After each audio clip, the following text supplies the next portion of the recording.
Hey everybody, welcome back to BK's Bullets. Today we're talking more Daredevil by Ed Brubaker and Michael Lark. This is the Ultimate Collection Volume 2.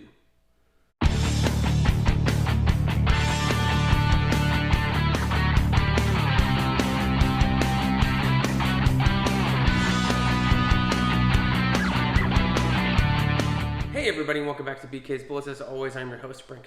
We're back on our Daredevil kick, this time by Brubaker. This is the Ultimate Collection Volume 2. So this has also been collected as Hell to Pay, Volume 1 and Volume 2.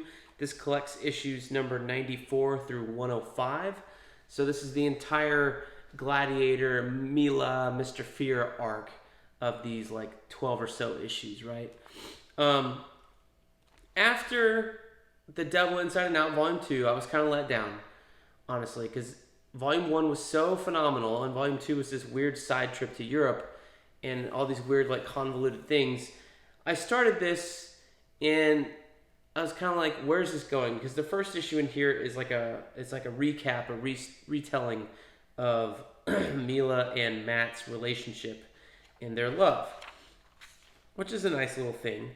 I don't know who does 94. It says Michael Lark's doing this one, but Michael Lark in this first one is doing like he must have a different inker on this one.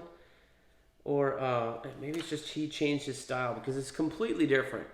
It's more reminiscent, I guess, of the cover art, which by the legendary John Romita Sr., who's doing some romance comics, and that's kind of like what this first issue is, this number 94 here. Then we go back to Michael Lark, Stefano Gaudiano, doing the regular art here, and we kind of start off with Melvin Potter, also known as the Gladiator. Now, in the Daredevil Netflix show, this is the guy that makes Matt's costume in the first season. He used to be a villain, now he kind of makes costumes. He's kind of this like simpler dude, or just somebody who wants to stay out of trouble and change his ways. Unfortunately, people are out to get Matt and the people he likes, and therefore Melvin Potter kind of goes nuts, puts the Gladiator costume back on, and just massacres a bunch of people.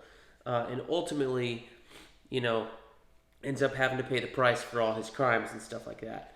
And it's through here that we get to issue 100, which sets up the Mila conflict. I mean, Melvin Potter, Gladiator, and Mila and Matt are locked in this battle.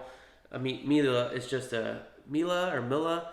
It's just an innocent bystander here by the time the 100th issue rolls around. And then we get the arc where she's actually kind of driven insane by the villain of the entire, basically, Ultimate Collection here, Mr. Fear.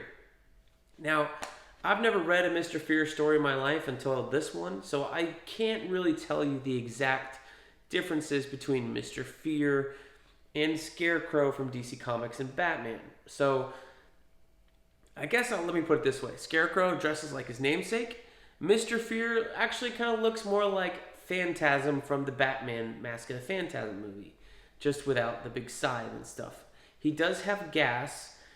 In this book, it's a little different. It's a new gas, and it's kind of weird. It's more like a mind control influence gas than a fear gas. And he kind of explains it. Mr. Fear, in a monologue here, explains that he found the links from fear to persuasion, and therefore this gas links fear to persuasion, in that people are so afraid of Mr. Fear, so terrified of him in himself and what he's going to do, they kind of end up doing what he tells them to do and what he wants anyway, subconsciously or consciously. So that's kind of the gist of it. So everybody here is acting against their own interests and against the greater good, whether it be villains, criminals going hog wild in the streets of Hell's Kitchen, Matt's wife, Matt's friends, all these different people are just kind of going nuts, and Matt is so distracted and confused by what his wife is going through that he loses focus, and just all havoc is kind of wreaked upon Hell's Kitchen. So it's kind of an interesting way to dismantle Matt Murdock, Daredevil, in going after his wife, which I guess we've seen before, but this feels really personal and really nasty. I think because his wife Milla is also blind the way Matt Murdock is, just without superpowers, right? So it feels really cruel, really cold and calculated, and that's kind of what makes Mr. Fear a pretty good villain. I gotta say, I do not like. I mean, there's some times in here, like not being a huge Daredevil guy. I've read Bendis' stuff. I've read this, up to here now. I've read Mark Waid's run, which I really, really love, so I'm excited to reread that again. But I kind of don't like how they turned Daredevil into this guy who's torturing criminals and throwing people off rooftops to scare them. Like, literally, there's a moment where Matt throws a villain off a rooftop, and you're like, well, that just happened. Is he going to save him? And, he kind of does. But it's just, it's pushing Matt to the brink and to the line, and he's pretty much crossing it. I know what happens next in terms of the next writer for Daredevil and what they did, which is Andy Diggle and Shadowland. So I can see how this is kind of pushing Matt towards that direction, if that is the intended consequence of Brubaker's arc here on Daredevil. It's just, man, it's so down on his luck, which I think makes sense, knowing that after Diggle, you have Mark Waid come on and Paulo Rivera and Chris Samney and do the happy-go-lucky swashbuckling Daredevil run that I adore. So I guess it's all building to something, or just building to a U-turn in terms of tone.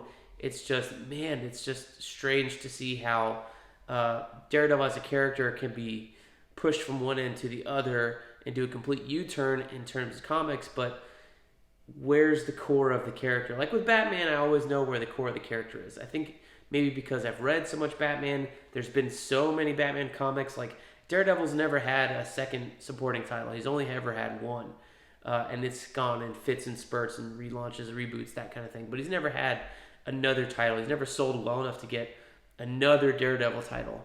You know what I mean? So there's less Daredevil stories out there than there are Batman stories, for sure. So I guess not reading a whole lot of Daredevil, I'm just unsure of where the core is, other than Matt wants to fight crime with his superpowers and has this really bad, like, responsibility, guilt thing going on, but is willing to cross lines or go up to the line or even put a toe over it in order to kind of solve whatever problem is in front of him first, rather than solve the bigger problem that's going on, which is what Batman always seems to do first. He always knows what the bigger problem is, but also Bruce doesn't have any attachments, and Daredevil, Matt Murdock, is full of attachments, and maybe that's what makes him a little bit interesting as a counterpoint to Batman, because they are a little bit similar in terms of powers and scope and things like that and what they do. The relationships, I think, are maybe what makes Daredevil not a more interesting character, but a different and interesting character. So, what do I think about this run? I think Brubaker here kind of salvaged his run for me with this volume. It was really interesting. I've liked both stories here, both arcs, the whole Mr. Fear arc, however you want to call it. I did enjoy them. The art's still fantastic, so I'm a little bit more positive on Brubaker's run than I was on the last video with Devil Inside and Out Volume 2, or The Devil Takes a Ride, whatever the fuck they want to call it. It feels like we're more centered here in this volume. So, I guess if you read that other volume like I did and got discouraged, don't fear. Come and read the Mr. Fear arc and be redeemed, I guess, and have your faith restored. Because I'm still going to read that next volume, of course, but I want to read it because it's gotten good again. In the way that it's breaking down Matt Murdock and his supporting cast. So I will recommend this one. I did like it. There were some points at which I couldn't put it down in the similar way that first volume, that Devil Inside and Out trade, that was like a blitz through that. There were some moments in here where I was experiencing the same feeling also. So there you have it. There's my half-hearted or full-hearted recommendation. Not enthusiastic, but I did like it, so I recommend you read it. It's got beautiful covers by Marko Djurjevic here on the trade. This is for Daredevil 100. He does a lot of the covers inside as well, and man, I wish that guy came back to comics. I don't know what he's doing now, but he was a phenomenal artist in his heyday here in the I don't know, I guess this is like 2008, 2010. This takes place during the Dark Reign era of Marvel Comics, because you have the Hood running around trying to control the bad guys in New York City and stuff like that. So we're in the Dark Reign, where Norman Osborn is the head of S.H.I.E.L.D. and turns it into Hammer.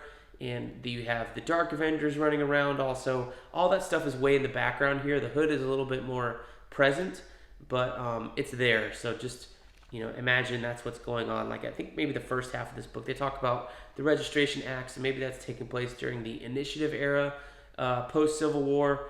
But we quickly enter the Dark Reign here towards the end of the book, or we're approaching it. So there you have it. Thank you guys for watching this video. Let me know what you think of Brubaker's run on Daredevil down below in the comments, and we'll see you guys next time in the Funny Pages.